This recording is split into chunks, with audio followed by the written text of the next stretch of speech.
Don't ever touch my drum.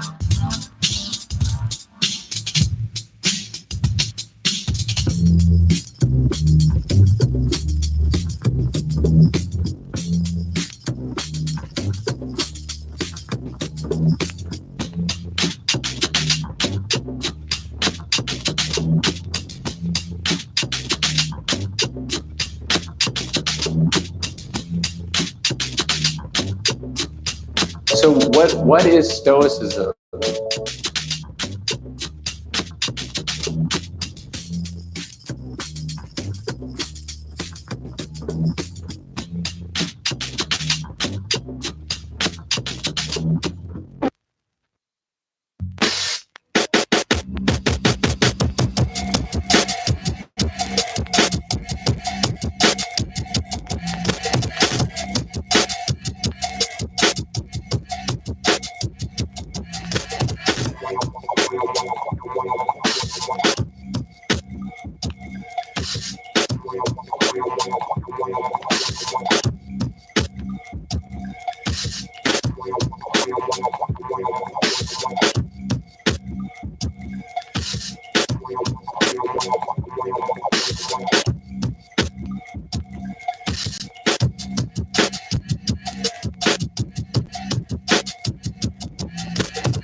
All right.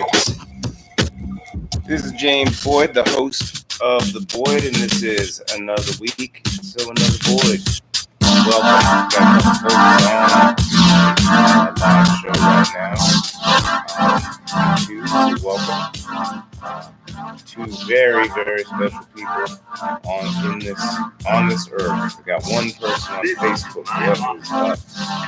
So another episode of The Boyd where we just sort of I don't know, talk about stuff. I was sort of digging around, asking for topics to discuss, and one topic that came up was Stoicism.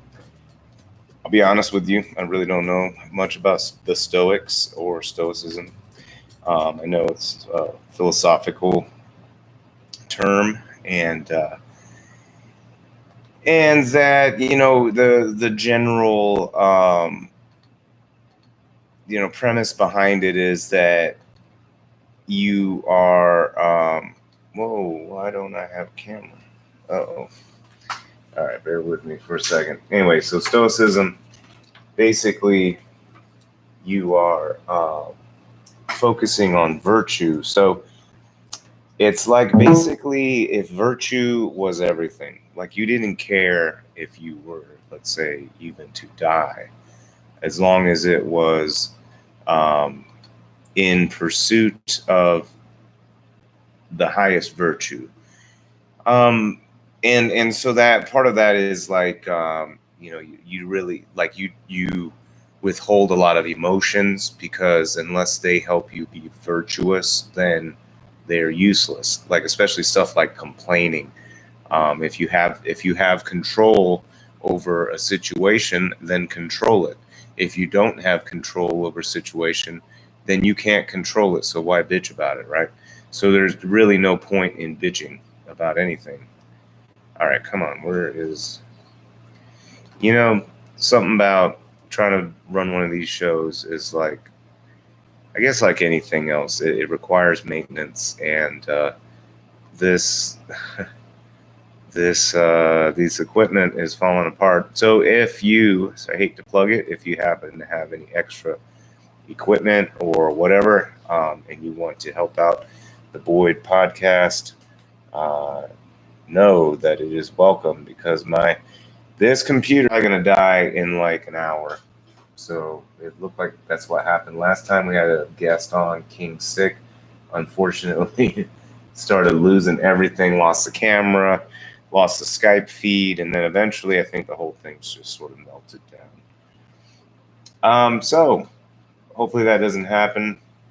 Anyway, so he brought up I brought up Stoicism, and I was like, well, okay, I don't really know that much specifically about the Stoics and Stoicism. But why? Why is it that you are bringing this up? And he mentioned that it was sort of a, I mean, in more or less, in so many words, basically a coping mechanism to deal with the stresses of trying to make it in the hustle. All right, we got we got 4 folks with us tonight on YouTube. Got a few folks on Facebook.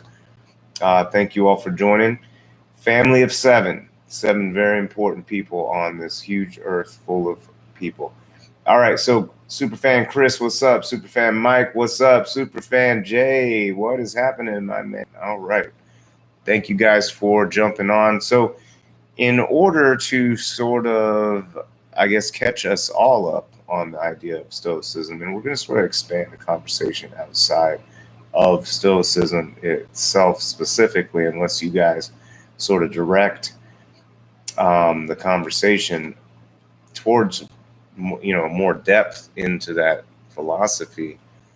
We're just going to go over, I'm just going to play this real quick video.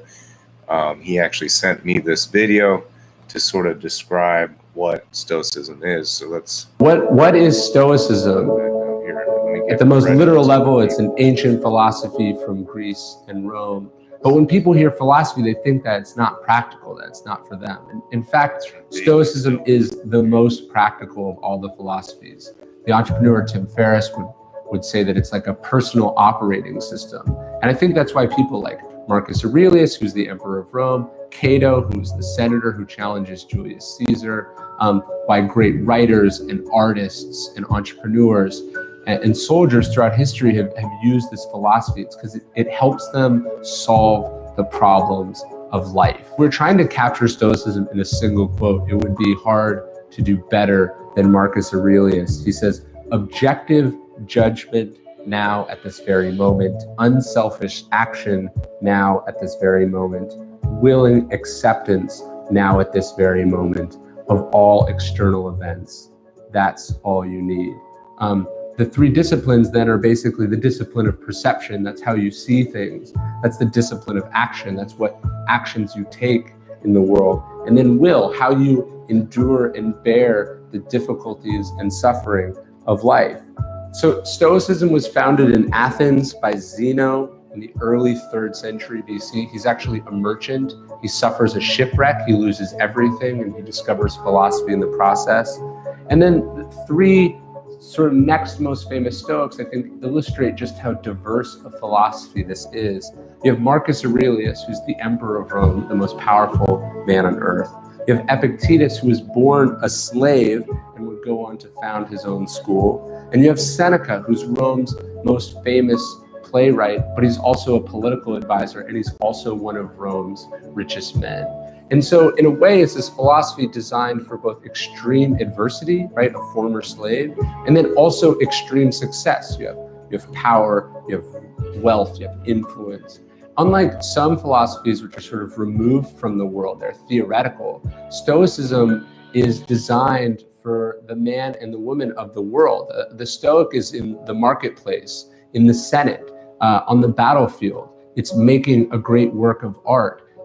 Stoicism is there sort of as an inner compass. It's an operating system that's guiding them as they're living their lives with temptations and suffering and difficulty and stress. The Stoicism is the philosophy that's guiding them, that's helping them navigate the difficulties of life in a very practical and real way.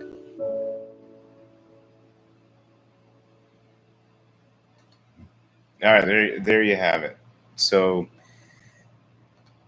there's a little jaunt into Stoicism, and I'm not really a deep I guess academic philosopher. And by the way, we have some commentary on Facebook. Mappy Map, thank you very much for tuning in, and your comment here. Stoicism is the endurance of one's pain or hardship without the display of feelings and without complaint. Right.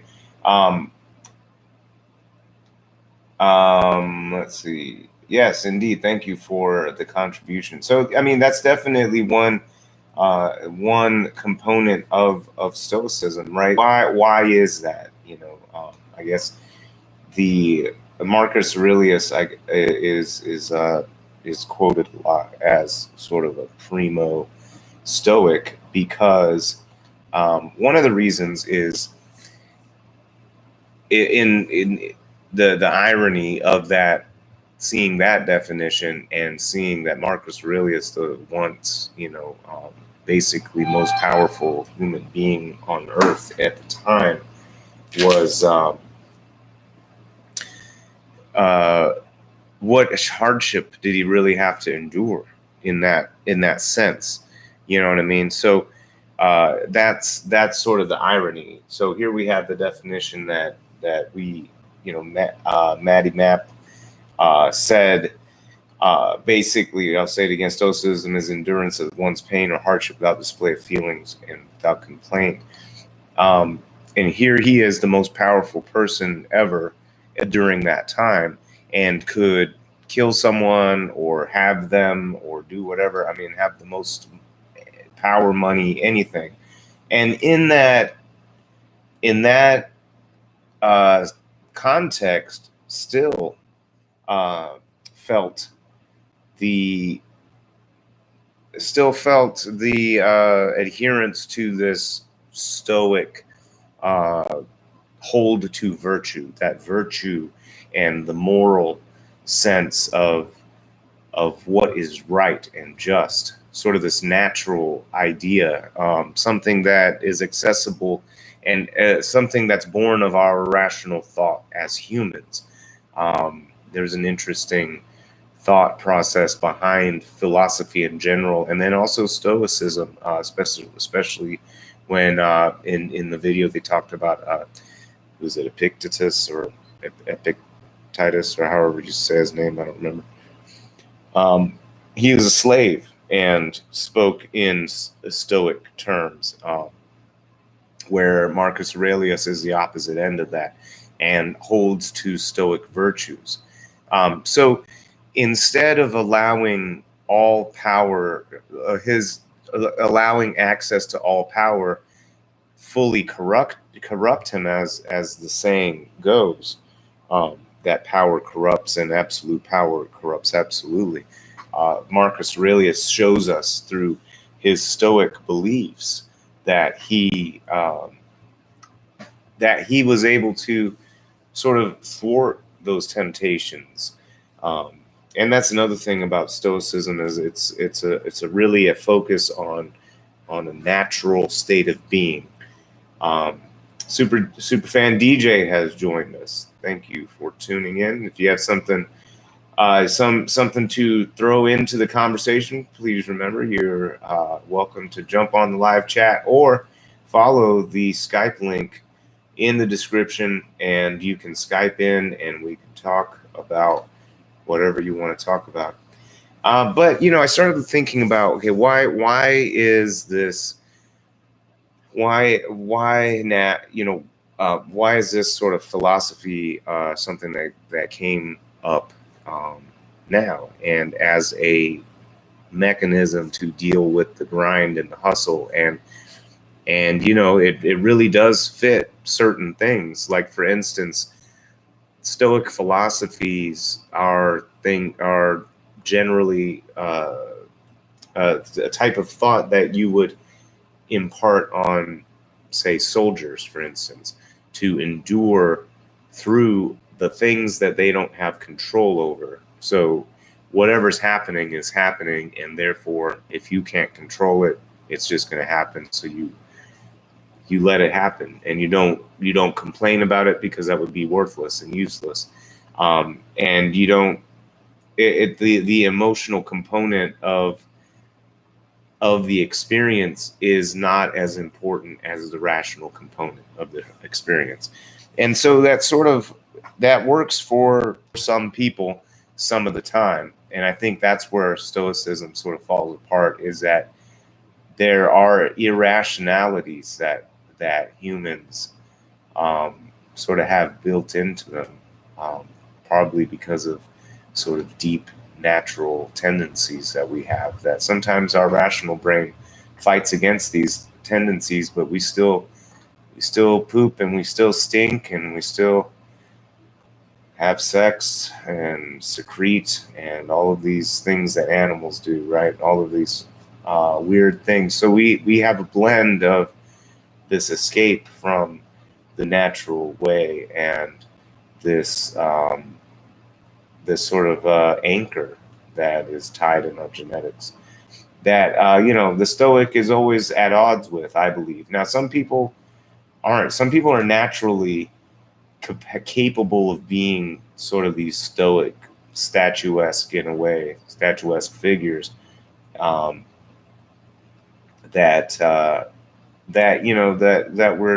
sort of the guideline for Stoic behavior. But I think that negates a lot of a lot of the fact that we're all different. I know it sounds corny, but it's true, right? We are all different. Surely you know some people that are polar opposite of you in your personality and the way you think. Everything about you is like, wow, you can't understand this person. Like, what the hell?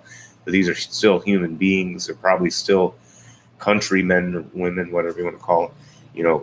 Still fellow citizens. And so to try to sort of put together a singular philosophy that binds everyone together is something that everyone can really adhere to. Is sort of tricky, because there's some people that probably couldn't handle a Stoic manner of living or even really of thinking. But there's some people that could strive to do that and maybe seek solace or seek some kind of peace in finding their roots in philosophical roots in Stoicism. Matty Map says, I don't really get into Greek mythology or Roman studies, but the word alone speaks volume to me, because it's telling me to get myself together, pick myself up when I fall, and beat all odds that come against me in my life. Really, yeah. The other component of Stoicism is that if you can't control it, then don't bitch about it. But if you can control it, then fucking control it, right? Is a big thing. And so you have to help yourself first. No one can help you more than you can help yourself. And that's one of the ideas behind Stoicism. And I think that's an appealing there's an appeal to that. And why I think, after trolling all these libertarian sites for so long, really trying to almost study the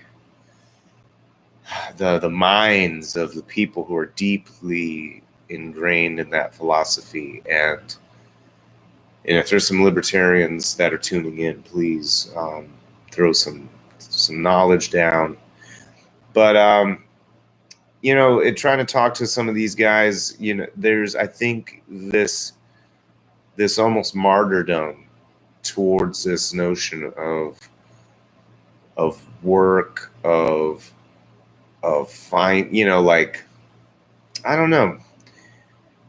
There's sort of this there's almost a fetishization of working, which I don't believe it's bad to work. I mean, to what degree? What does it mean to survive? How much would it take to survive, to live on this earth?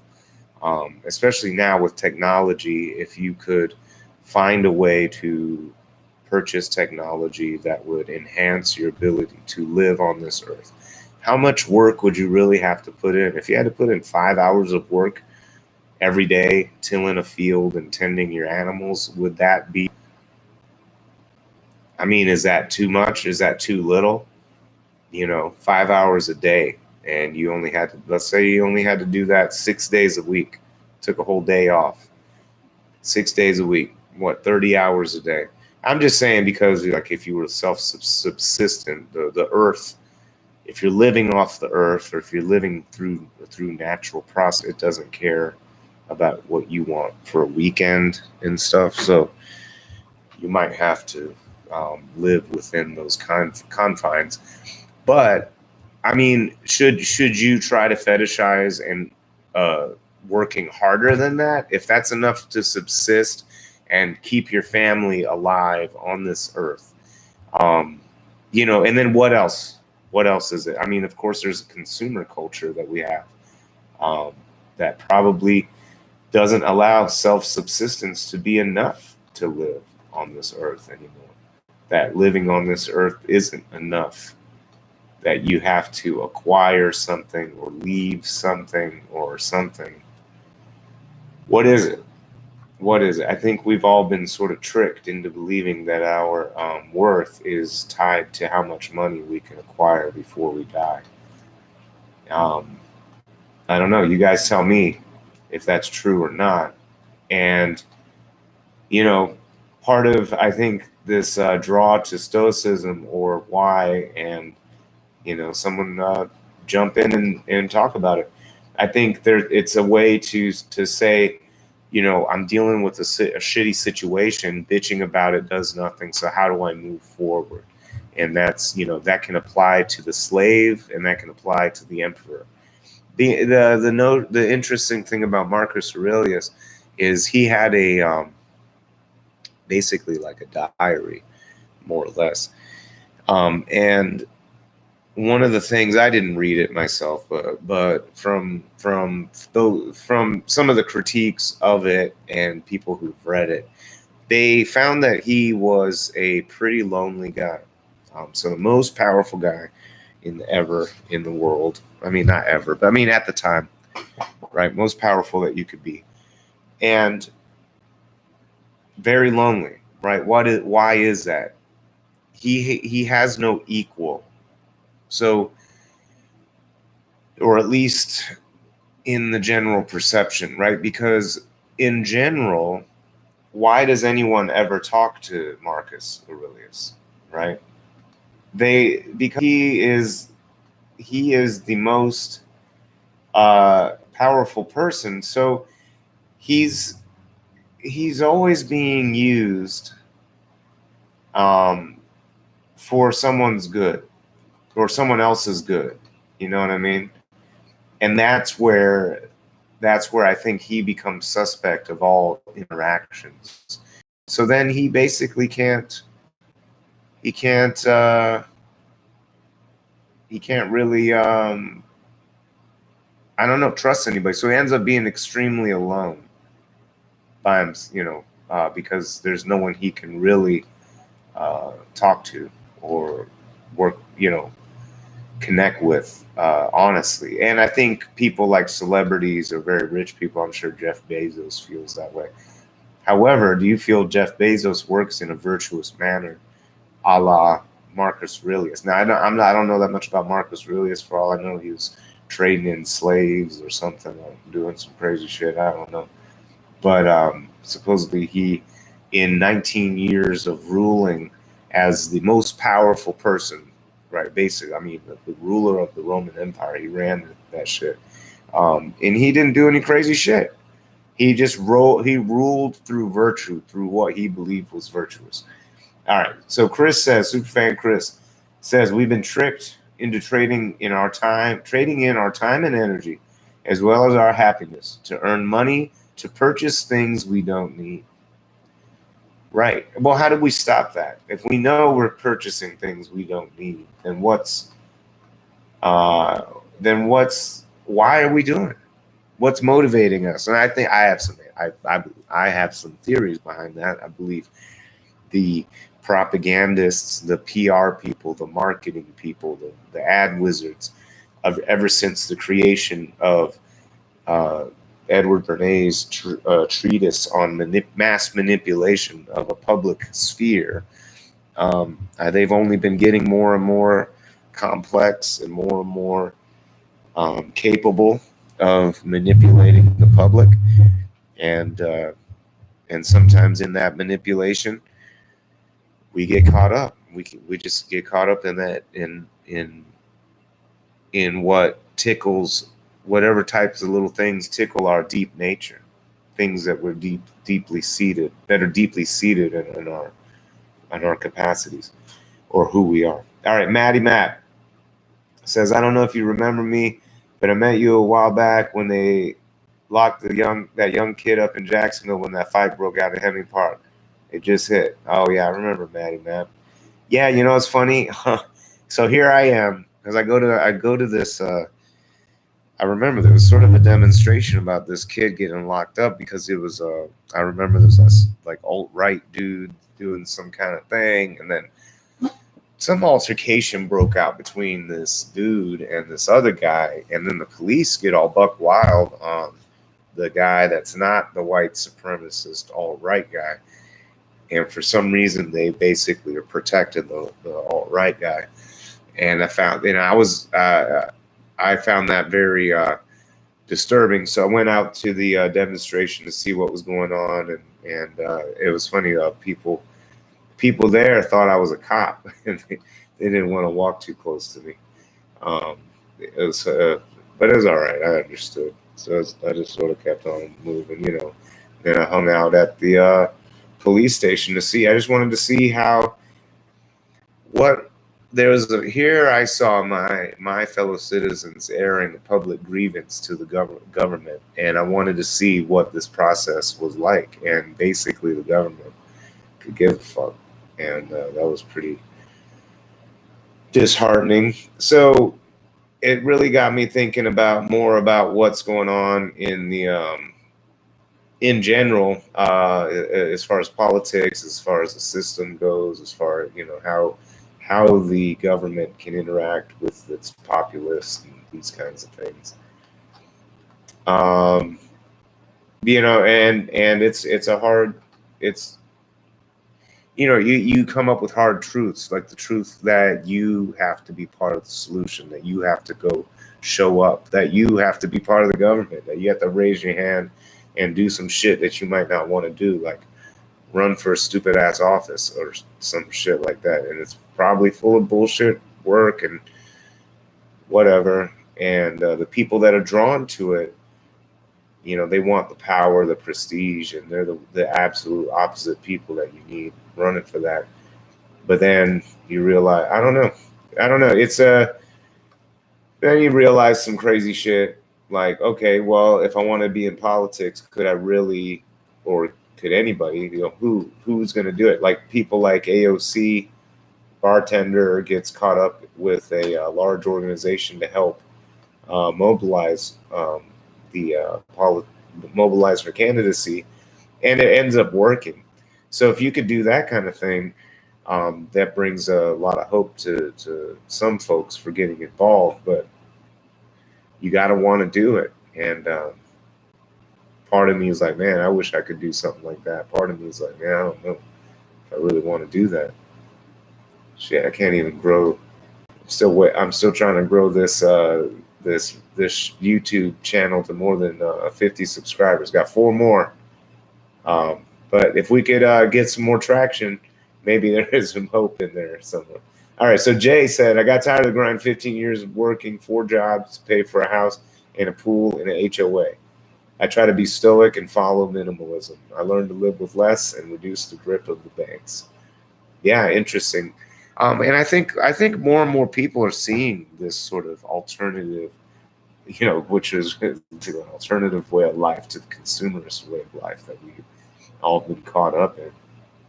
Chris says, I think the only way to get out of it is to live a life of self-sufficiency, off the grid almost. Jay says, yeah, I agree. I live in a tiny house in the country now, but I'm much happier now, not having to live up to the social stress of having a McMansion and keeping up with Jones' mindset. Yeah, I think a lot of folks would love to basically find a way to self-subsist and live a minimalist life and make their way through this world, not necessarily just grinding every day. And trying to just get up and work all the time. And so yeah, it's I was on Facebook. I saw this meme going around about, it just showed like some group of guys laughing or something. I don't know. And they're like these people that are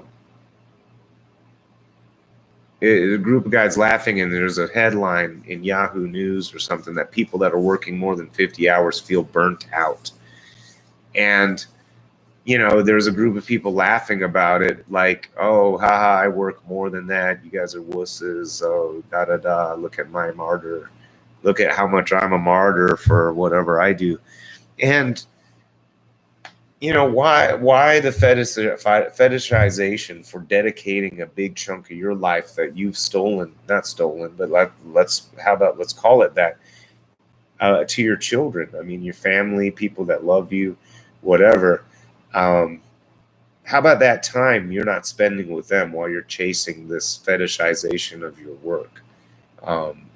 You can't get that time back. That first birthday, first steps, first talk, first anything, that time, and every minute that you spend. If you have kids, I don't even have kids, but I know that if you have kids and you love spending time with your kids, there's nothing that can necessarily replace that time if you could spend more time doing that.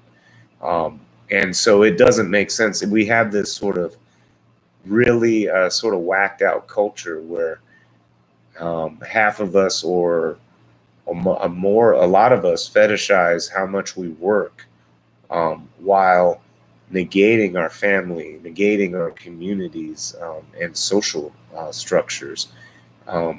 And part of us, when we're young, we get taught that your friends are important, your social interactions are important, your family is important, and then people grow up and start to fetishize how much time they spend away from their families. They end up regretting it later, but I mean, shit, they how much damage do they cause to other people with their guilt trips and other bullshit, drama that they bring upon others with their work fetishes. I'm not saying that you shouldn't work, that you should get a free ride on someone else's back. That's like everybody, all the libertarians always want to make up some shit, like as if I'm saying that. I'm not saying that.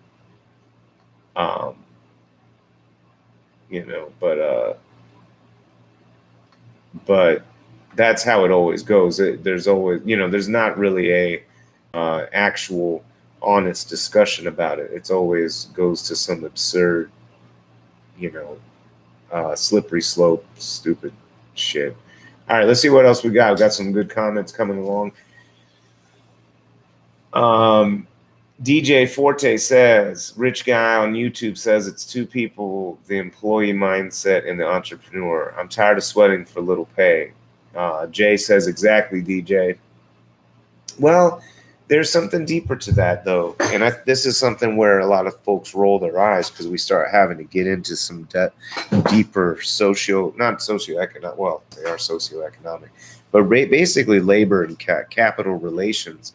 And it becomes a social issue. So we can't just take it away we can't just create a situation where it all falls on an individual's shoulders, which is something we really want to do.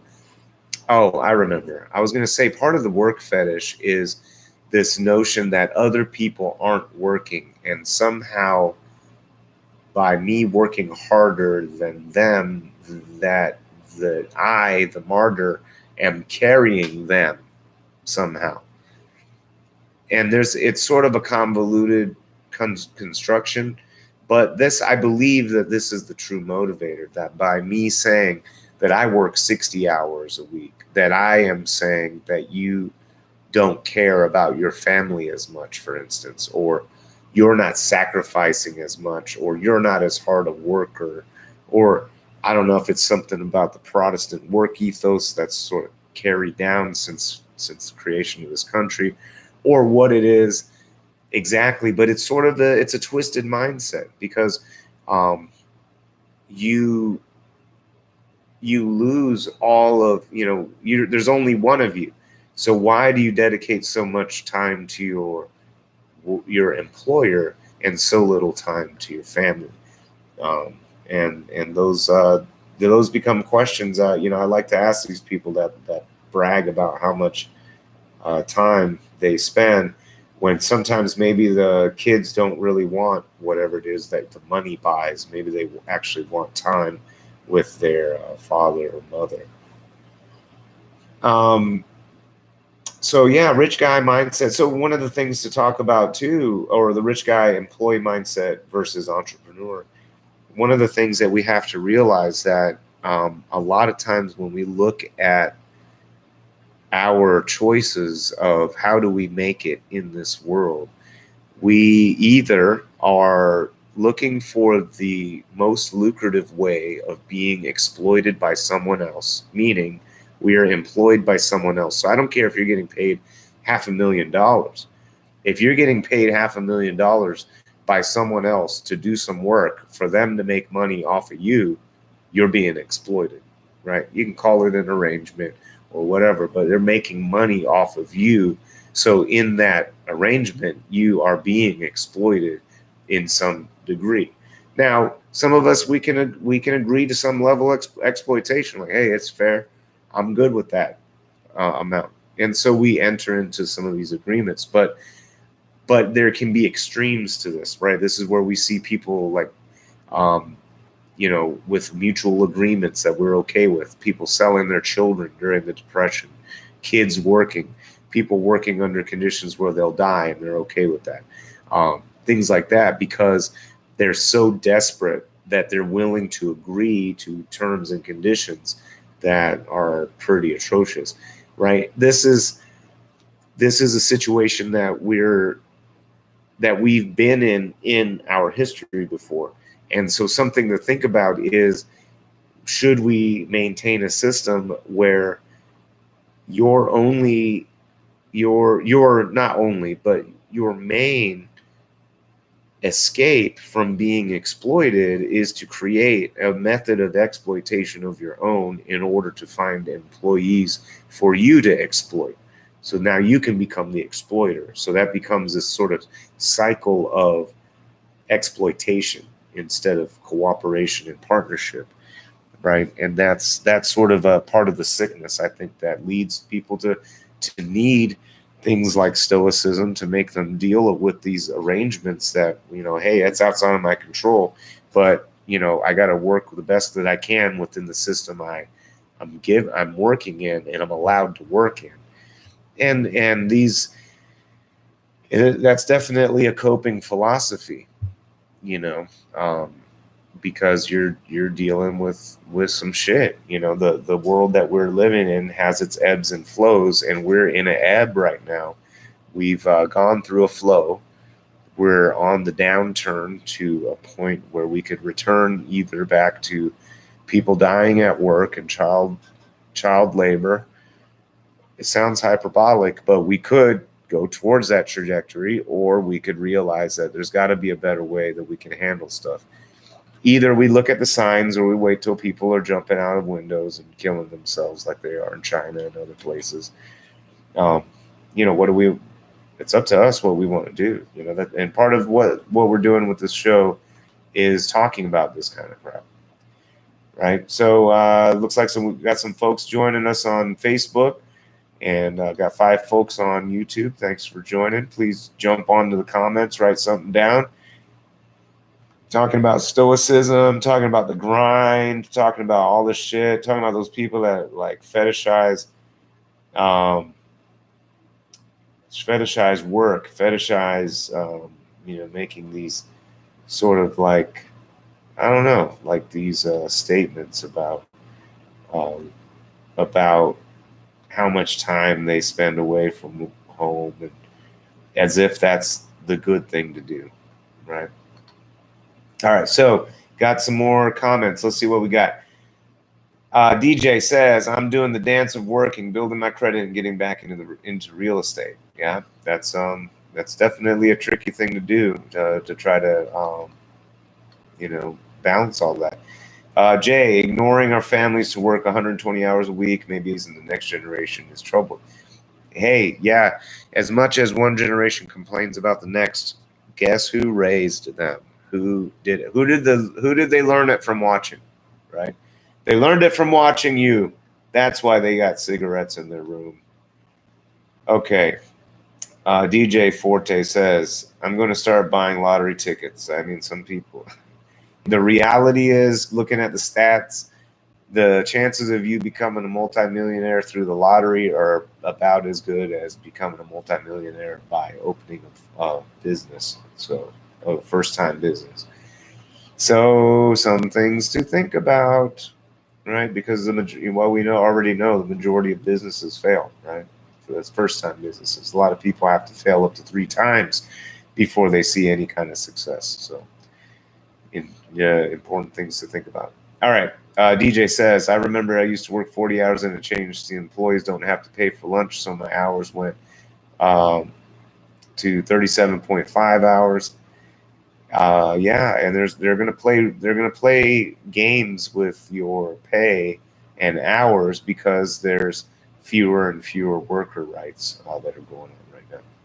Jay says, I think reducing debt and liabilities can lead to needing to offer my time for money. Yeah, I mean, there's no escape for it. You have to find a way to exchange your labor for cash from someone who has cash. And I mean, maybe you can barter some things, but I mean, at the end of the day, in order to live in this society, you basically have to commit to some level of participation in that labor exchange. Or you can create your own enterprise if you have the resources to do it. That becomes the big if. It's like if you have the resources, right? That's the big thing. DJ says a lot of people are shaking up because the cost of living. Yeah, that's causing a lot of suicides. A lot of people are less. Reducing needing. Yeah, so you're able to escape the grind, it sounds like. Okay, so that's good. Definitely. Chris says the whole thing starts in schools. They were designed to teach you how to be addicted to working by teaching us that we can only be successful working 40 hours a week at someone's job. And if not, we would end up impoverished and miserable. Then to add to that, they add to that lie. They tell you that you really won't make it if you don't go to college and create debt before you even get the job. A trap. That's right. I mean, this is the most insidious component of it. So here we have kids who just really, and parents who really want the best for their kids. They believe in an American dream where their children can pursue the destiny that they want in life, right? And that's a notion of the American dream. Now, some people out there will say, no, the American dream is having the freedom to do that if you can afford to do that. And to afford to do that takes work. And so you got to work first, and then you can have freedom to actually enjoy life. So what is the reality? What is the American dream? I don't know, but these people thought they were pursuing it. They choose an area of interest, their children, 16, 18, whatever time. I don't know when these people are deciding what they want to do with their lives. They go to college, rack up some debt because they think that that's what's supposed to be done. Now, some people squander their money. Sure, okay. I'm not talking about those people. I'm talking about people who sincerely are trying to make a difference in their life and trying to get through this thing and pop out the other side. And they end up with this debt. And then you got these other people talking shit and chastising them for trying to follow basically a system that was rolled out for them. And now you have these hindsight hecklers going back saying, ha ha, look at your liberal arts degree. Ha ha, look at your general engineering degree. Ha ha, they outsource those jobs out. Ha ha. And now it's like, okay, what does it matter? I've got engineers working as customer service. I've got IT people working in customer service. I got people who have degrees in whatever you want to, whatever, doing manual labor jobs. So they didn't do it because they thought it would just be fun to get a degree. They thought they were going to get a better job, and it was the key to success in America, anywhere, I guess. And now you have this insidious split, this fracture that's created by the quote unquote elite that basically is trying to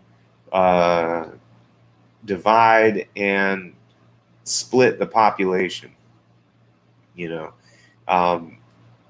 for whatever reason. Instead of saying, yeah, you know what, these kids were fed basically a lie, and being mad at the system. They're mad kids, and that's the kind of shit that we're dealing with right now. And so if you start recognizing people who are like that, call them out on it. Call them out on the fact that they're chastising children instead of chastising a system that the children were popped into. It's not their fault necessarily. Like I've tried to tell people, you can't legally pin your financial advisor down and tell them to tell you what will be profitable in 5 years, what industry will be profitable in 5 years. And for you to put a bunch of money in it as if your life depended on it, because they can't do that. But yet you ask your children to do that, All right, so Mappy Map says, I started looking into different ways of living and thinking when I became homeless in Florida. Oh shit, you became homeless. We may need to talk about. We may need to talk about that in more detail in the future. It made me think of what I was doing with my family and how I can better myself. I stopped following people and things that weren't good for me and started loving and living for self. Wow, that would be interesting to hear the turnaround story of that. Freddie says, my friend, is no easy American dreams. You need to work hard and trust in God. Yeah, man. It's not easy, for sure. But the thing is that, these kids, a lot of them worked hard to get through, school. And they came out with this degree that's supposed to mean something, and they paid for it. And at the end of the day, it's basically efficient markets theory and all the contradictions of capitalism end up hitting them in the face. And then we have our society basically shitting on them instead of supporting them. And I know it's not like people nowadays to say stuff like that we are shitting on children and that we are not being supportive of our own children. That we live in such an environment that kind of saying is a sappy, like I don't know, like emotional wussy kind of, I don't know, soft kind of saying, whereas I think that's just like it's a rational societal thing to be concerned about. You know what I mean? And that's the thing. I think something that we always have to remember is we tend to so easily define humanity and the acts and nature of humanity by the leadership of periods of time or groups of people, instead of looking at the nature of humanity as a social animal, as a follower, as a manipulated group of beings. That's the true nature of society. Every once in a while, you get a leader who's charismatic enough to mobilize that society one way or another. And that doesn't necessarily reflect the true nature of society. I believe it reflects the true nature of society is to reflect what the leader of that society condones, and that humanity is cursed with the conflict of rationality, which is an escape from the natural order to a large degree, and our deep nature, the fact that we stink and poop and fuck. Those are important things to remember when we talk about these high, lofty ideals. You must do all of this. Chris says you must do all this to live the American dream. Jay says it's a trap. Absolutely agree. DJ owes $37,000 in student loans. It's off my credit, but they snatched the income taxes. Dang. Chris says, DJ, that's disgraceful. I remember they did that to my sister. They took her entire income tax 1 year, and she had no idea her loan was out of forbearance. Yeah, some woman is living a Melanie Trump's life. I met women who were strippers and made good money. This also makes me think out it's a big issue here of sex trafficking. I mean, that's the thing. So going back to Stoicism is virtue is everything, really. And that's where there's some conflict between Stoics and I think the sort of rat race of our life now. For instance, to a Stoic, having the most money and most prestige and all of these things, those are not indications of reaching a pinnacle of being a human, but holding true to virtue would be. So for instance, a Stoic would be more apt to build houses for the homeless and deal with the suffering and struggling that went along with that, knowing that they have fulfilled a life of virtuousness and reached and sort of pushed the pinnacle of humanity, at least their view of that. And our society does not reward that. I mean, in fact, our society would punish a person like that. They would basically, this person would practically be homeless if that's all they did, because how would you fund yourself? Eventually you'd run out of resources. And perhaps through some viral mechanism and good marketing, these feats of good nature could be marketed somehow, but therefore the society would nurture you instead of punish you. But in general, unless this miracle of marketing happened, you will suffer through your work of good. Whereas you could run a sex trafficking ring and become a multimillionaire, drive around in your Lamborghini, and I would almost venture to guess, even if someone knew that you ran a sex trafficking ring, they would still let you eat at their restaurant. And they would still let, if the FBI and those people didn't do anything, then it must not be true, right? So they would just, who cares? And then they would just be ooh and ah over your Lamborghini and everything else, while the guy that builds homes for the homeless is living a pauper's existence. So this is a society we live in. What are you going to do about it? That becomes the next question. That's one of the things that this show's all about, is how can we join our brothers and sisters together so we realize that we are in this together, that we're possibly being manipulated by leadership. We are being manipulated by leadership in this country and in the world, to believe one thing or another, especially about our fellow U.S. citizens and fellow inhabitants of this world. And so part of why we're even doing this show at all is to see through that bullshit, see if we can cut through some of that nonsense. Because I think part of it, like for instance, the student loan thing and all these people talking shit on students that took out student loans is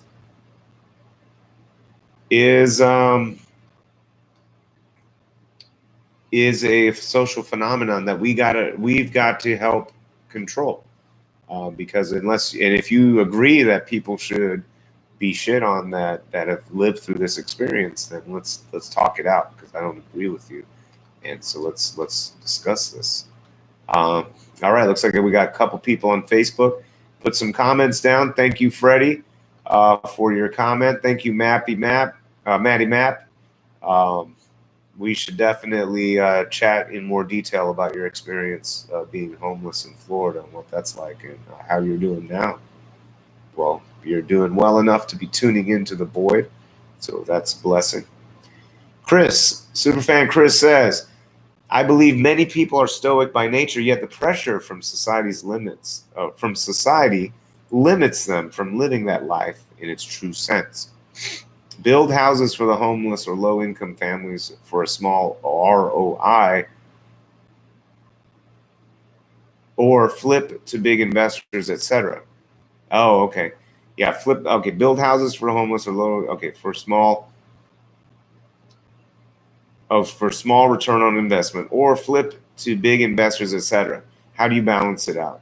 Feed the homeless, give back to the community, or stay home and chill and hope that someone else fills the void. And that becomes a thing. I think, we're more connected with technology. Here I am talking to 6 folks on YouTube right now, in various places around the globe, for all I know. And yet I believe more and more that we are less and less connected to our communities and the people who are right next to us. And that the question that Chris brings up is a question of values, of what you really want to do in this world. And that's why Marcus Aurelius becomes such a big figure, because if you are, here he is in the most corruptible potential, place as the emperor of Rome. And he doesn't do anything like that. He just always trying to uphold the mind of justice and virtue as much as he can. Like I said, I'm not a great follower, so maybe he did some shitty stuff. But from what I understand, that's the big special thing about Marcus Aurelius as a Stoic. And so, yeah, so in this specific example that you give of building houses for the homeless, or do you use your resources that you have in order to build those houses for big investors instead? There's more money in the big investor houses. Or, do you feed your soul or your community by making a living, but maybe not as much of a living as you could have had you worked with the investor money? What is it? That's the great question of the sellout. If you're a hip hop guy and you want to make an album and your original stuff is a certain way, and then it's like like Rakim, the RZA. Like before he was a RZA, he was Prince Rakim or something like that. I can't remember exactly. And, the label tried to manipulate his style and persona and what he was doing in order to fit what they believed to be the contemporary path to success. And, do you do that in order to get the money, or do you stay true to what you truly believe?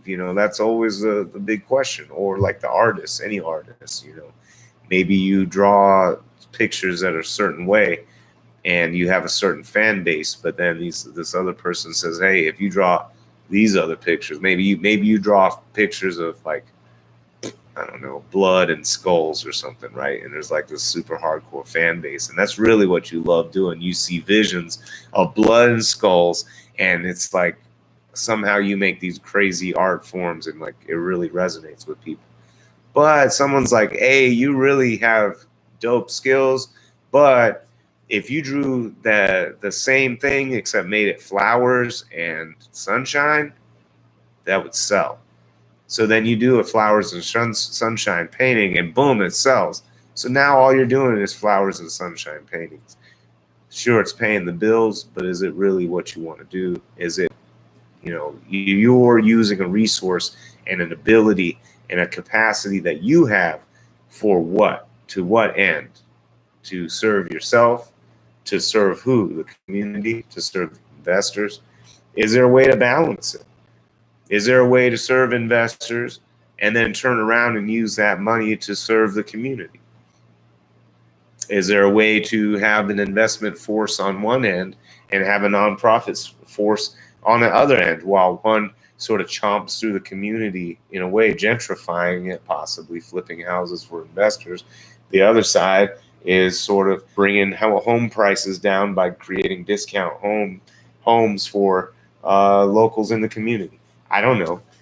There's different, just to try to be specific to the comment that he made, but yeah, this is a crossroads that us as humans, as people, as we're in this together. As much as people try to say we are by ourselves, that's one problem with being a Stoic, is that it becomes a very individualistic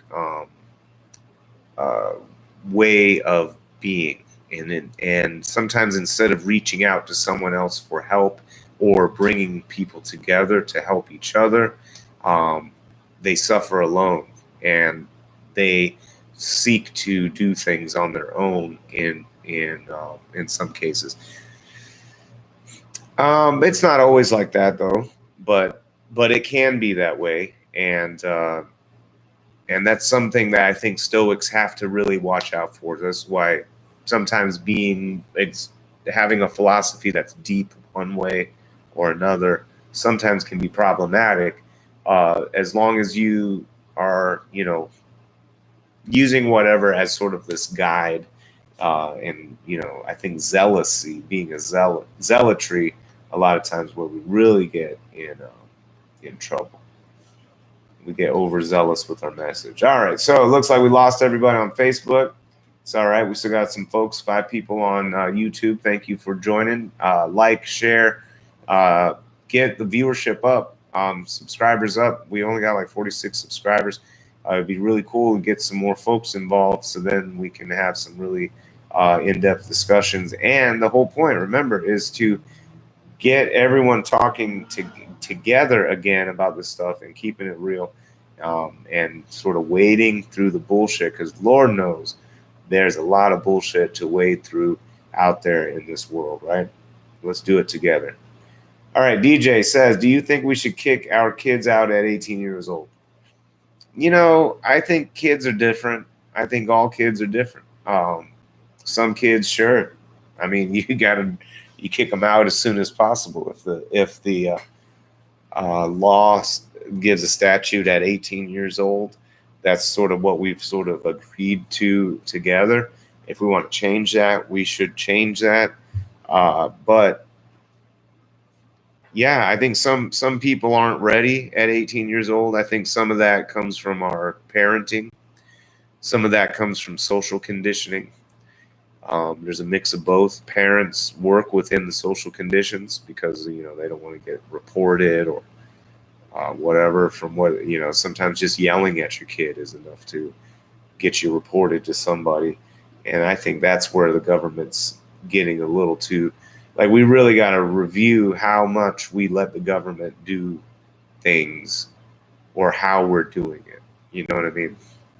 There's got to be a more community friendly and more family friendly way of handling child abuse cases. To that end, people need to stop abusing their children, but there's a fine line between giving your kid a spanking that they probably needed and how do you make that determination versus a whooping just because you got pissed off and you want to whoop your kid. I don't know what the answer is. A lot of that's just sort of cultural stuff. We just need to, as a society, we need to sort of understand each other a little bit better. And I don't know, maybe if we got a situation where someone's going to try to talk some shit on how we need to raise our kid, then maybe they need to, you know, maybe we need to come up with a program where you can have like kid swap and be like, all right, you know how to raise this kid. All right, you raise this kid. You go do it. And like, you're staying at this person's house, you know, and we'll see how that goes, you know. And they're like, damn, I don't want to be around your kid anymore. All right, then what do you do? I don't know. Let's kick his ass. Bam. Okay.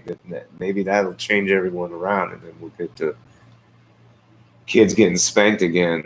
And I don't know if that's necessarily the thing. Maybe that's what caused it all. Maybe all the kids getting spanked grew up to be crazy. I don't know. But there's crazy people saying like, hey, I got spanked, and look at me, I'm fine in the midst of it crazy. But I said the same thing. Okay, so do you think we should kick our kids out at 18 years old? Chris says absolutely not. I think there's a lot of cultural stuff going on about whether or not people live together. What does that even mean to be in a house with your family? What's that about? I mean, I grew up in an Asian family, and family members lived with the family for a long period of time, and especially through college, those kinds of things. So supporting, one maybe everyone's living at home. They all got a job. They're all paying tribute to basically a matriarch a lot of times, or to the parents, and the parents are sort of divvying things out as they see fit. Very collective situation. And the oldest maybe goes off to college if they already know what they're going to do to make money, goes off to college, gets a job. That job pays more than the other kids are able to, make. They still live at home after getting the degree. They pay for the next kid to go get a degree, right? And then the next kid goes and gets a degree. Maybe they pay for two kids to go get degrees. So they're paying for their siblings now to get degrees. So those kids now go get degrees. They are still living at home. They're still paying towards the home budget. And they're still going to school. Meanwhile, the first degreed kid still living at home, still paying towards all this extra money, still is helping the family. And this keeps going until everybody's got a degree. And some of them are using it, some of them aren't. But at the end of the day, everyone has a degree and everyone's helped each other. And not only that, but they've also got businesses. And so this is really, there's this sort of warped nuclear family sense that we have in America that I think that gets in the way of families really working, families and communities, but also really the focus being families being able to work together and help each other. We become so individualistic, we won't even help our literal brothers and sisters find their way. And that's just, that's something that I think we have to fight. That's why Stoics need to really, I believe, in this day and age, Stoics need to really be cautious about the tendency to seek sort of a isolationist mindset, individualistic mindset through their Stoicism. All right, so here I've been blabbing a bunch of, we have a bunch of commentary. Looks like superfan Chris says, we should keep kids around and set them up for greatness by lowering the blow of them getting into debt so quickly. If they do go to college, live at home and work and save money. Growing up in the Black community, our parents were telling us it was time for us a time to go before we even graduated. It was funny yet sad at the same time. While the Asian and Indian communities keep their kids home and assist them in getting that adult life started. They save money, lower their debt, and have no overhead, and they can really get a good start. Yeah, I mean, and there's no reason that families can't do that. There's no reason that starting immediately people couldn't do that. It's a cultural thing And it's not just in the Black community. It's also, I would almost venture to guess that the Black community is reflexive of the individualistic nature of the American ethos, and it's taken to an extreme because there is oftentimes an extreme mode of living with extreme lack of resource, or in some of these situations, or there may be, even if in the presence of resource, there may be a sort of lashing out, in a way, a fight, a contrarian fight to sort of create this narrative, or ethos, not, is it ethos the right word? So sort of idea that we're going to be successful, and in order to do that, you have to be on your own, and the only way for you to do that is to get kicked out of the nest. The only way to fly is to jump out of the nest type of situation. Maybe I can't really explain, obviously, everything. I'm just sort of throwing some potential perspectives out there. DJ says, how do you feel about Suze Orman, the mean lady that gives people financial advice? She was telling people not to go to college.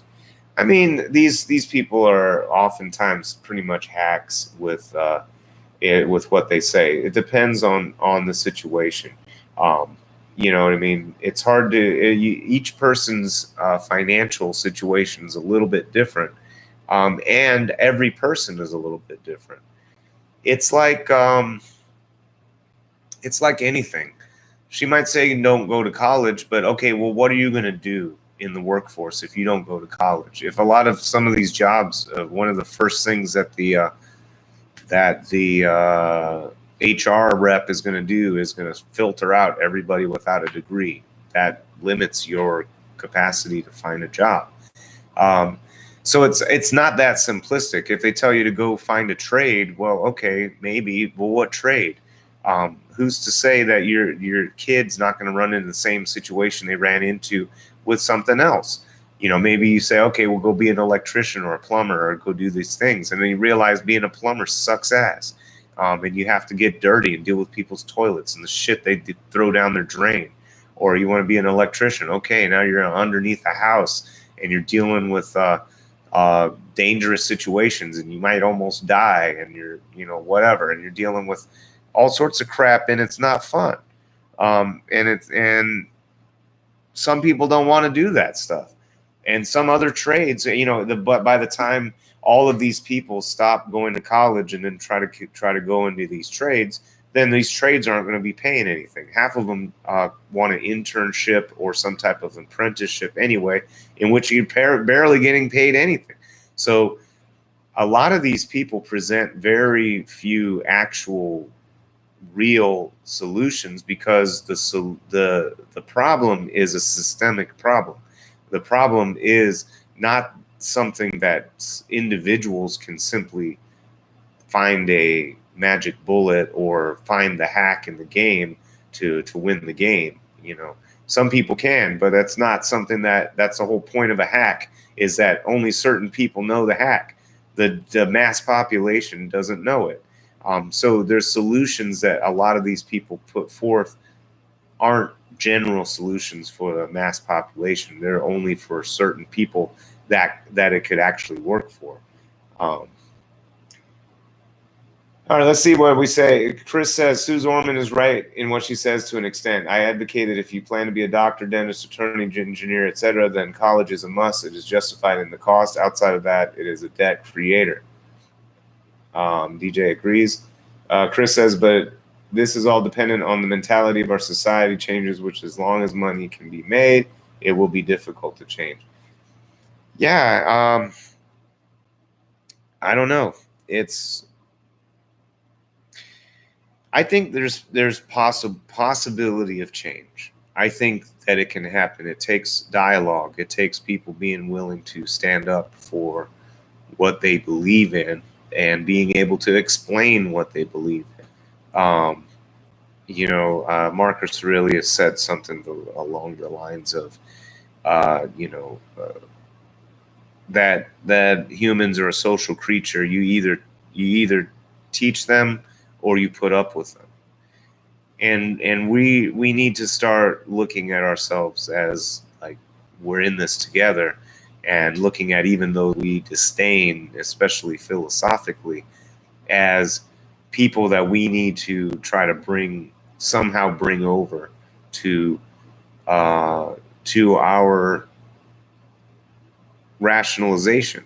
Now, if they can present a rationalization that changes us, then we have to consider that as well.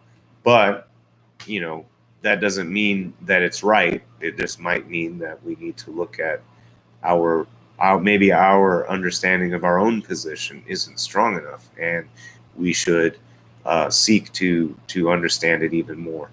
But yeah, we definitely are living through some crazy times, and the stress of mere survival is already high, and we are already isolated from each other. So, and the notion that we are creatures of society, that we're communal, that we cooperate, that we work together, that we yearn to be part of a group. These things a lot of times get ignored, or in some ways they get completely obfuscated or basically lied about. And that's a clear indication that we are being manipulated. And again, we really need to fight that manipulation. All right. It will be difficult to change, and I don't know. How do we do it? How do we get the change to happen? We have to be the change. I know it sounds cliche to say that crap, but we really do. And that means being able to be brave enough to stand up to people that really are creating a shittier world with their worldview. And they're out there. There's some people with some shitty worldviews. Mainly, be honest, mainly libertarians.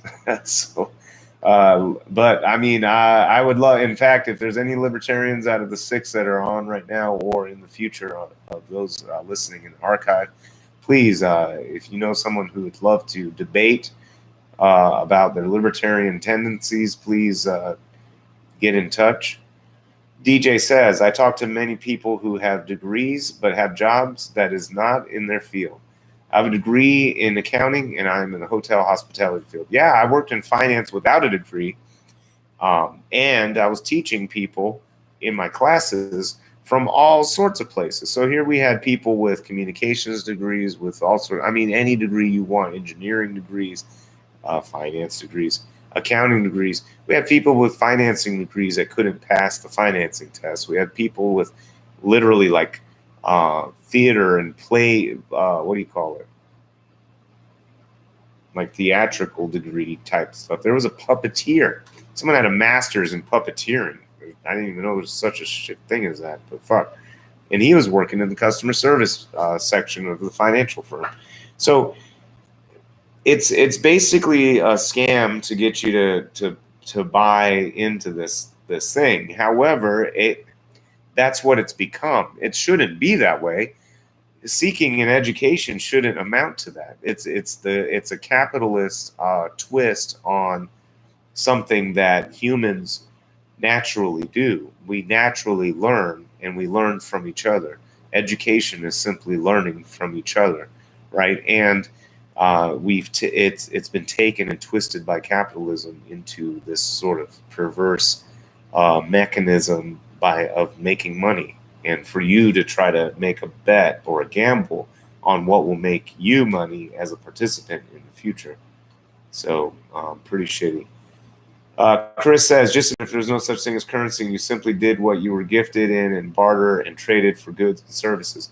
You're starting to sound like a Marxist, Chris. Imagine no religion. I think he says, imagine there's no money in there, so there's no money. I can't remember. Chris says, I'd highly recommend researching Jacques Fresco. Oh yes, he had a vision for the post-monetary society.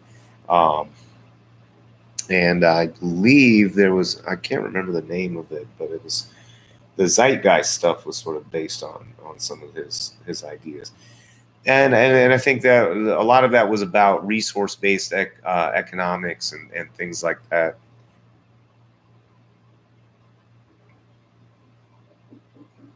Now, one thing, and we're probably going to close this up, getting about an hour and a half now. I don't want my computer to explode.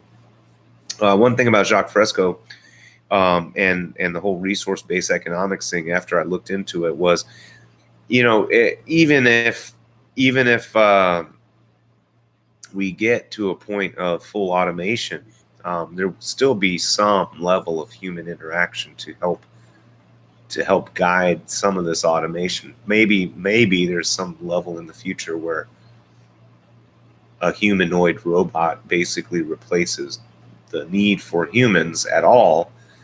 However, until then, there's still someone that's going to have to be in charge of the sewer system or otherwise deal with our poop.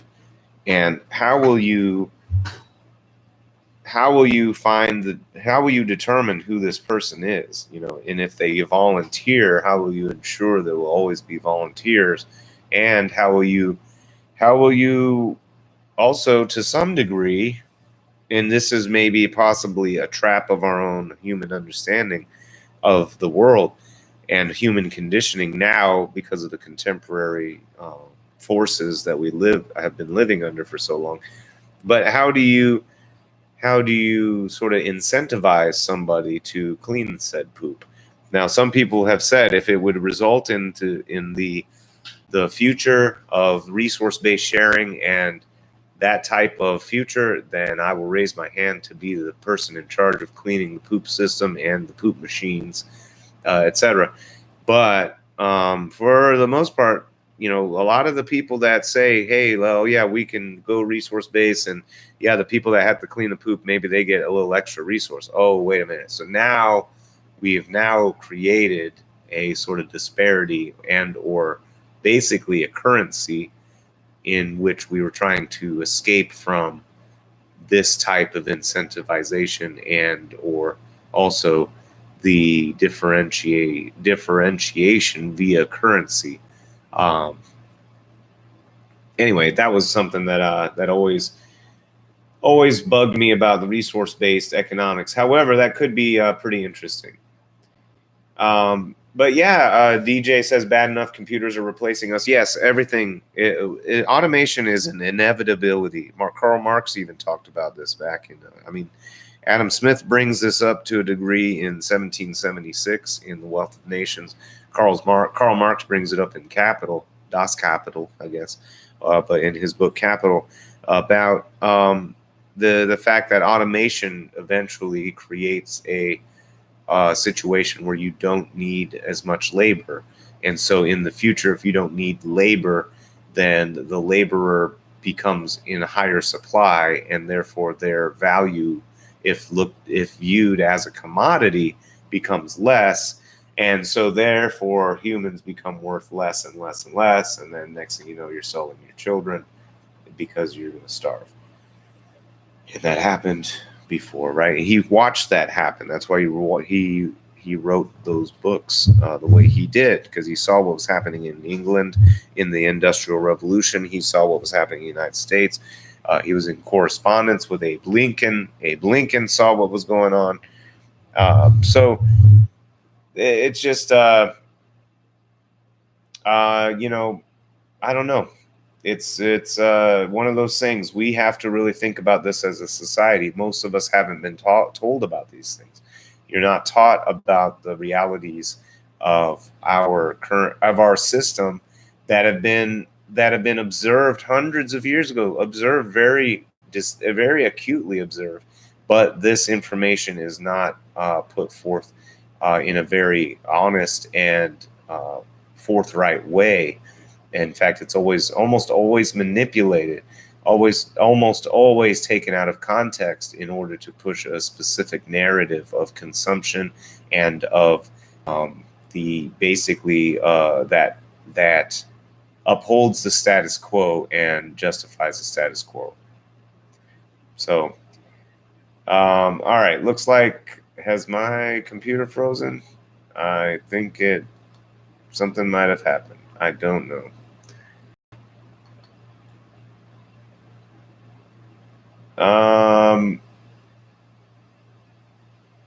Let's take a look here at what's going on. All right, so looks like we're in the beginning of the potential technical difficulties. Let's see if we can get it to come back on. But anyway.